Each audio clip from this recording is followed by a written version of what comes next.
On this virtual visit, we're going to be looking at artwork that is abstract and non-representational by two Black American artists, Felrath, Hines, and Alma Thomas.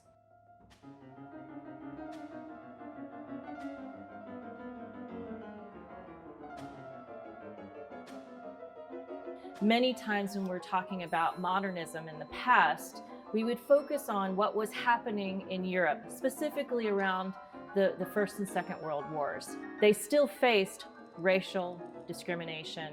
They still suffered from social exclusion. African Americans would choose to sign up to serve as a soldier because they had this expectation that after serving their country, they would return to a better opportunity. Most often, they did not find it. They still did not receive the same and equal opportunities to find jobs, and it really didn't benefit them in many ways. So Felrath Hines is one that started off a representational style, but he was still drawn to perhaps more formal or design-related interests in creating his artwork. So we're looking at Church that he completed a little bit later in his life, 1950, and you'll see you can still recognize the church and other elements of the landscape. You can still tell this line here represents a horizon line and perhaps some reference to a setting sun or a rising sun in the background.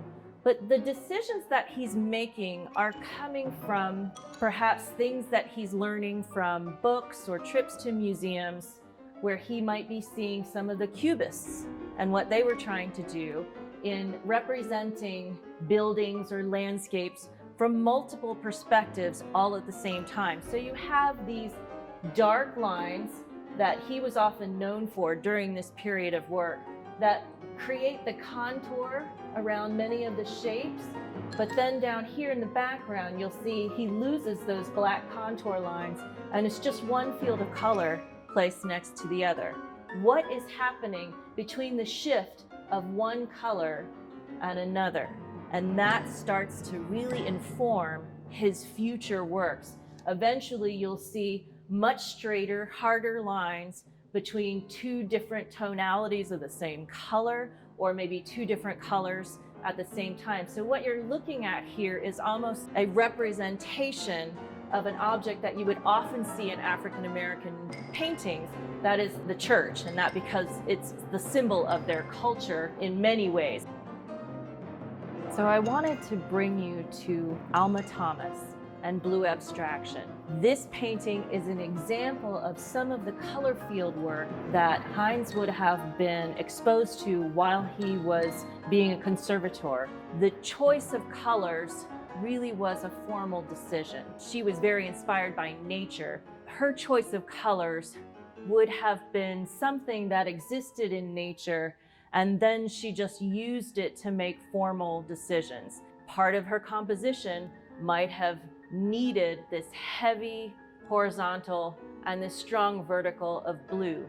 Maybe this darker hue gave it heaviness, implying that there's a structure there. This darker, duller blue is to sort of move back behind into the plane. These are not necessarily decisions that Thomas would have made to describe a landscape like we looked at with Hines.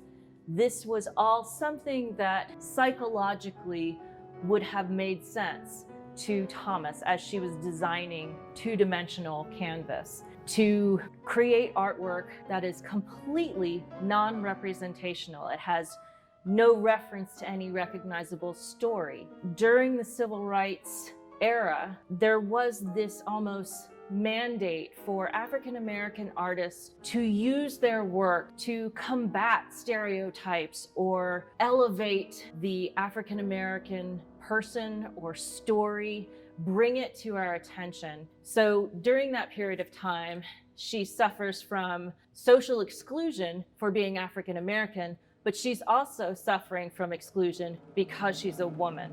Alma Thomas grows up without some of the opportunities that are even afforded to regular American artists, certainly white American artists, but also African American male artists. It was very difficult for African American artists to get into major exhibitions, even more so to identify themselves if they were abstract expressionists. So they're non-representational artists to be able to enter their works into major exhibitions, not revealing the fact that they're African American. Many non-representational artists who were African American were becoming aware that there was a universality in the language that they were using, the visual language they were using, in many ways enjoying the fact that they were being compared to other artists, regardless of their race, representing the African American story in narrative work.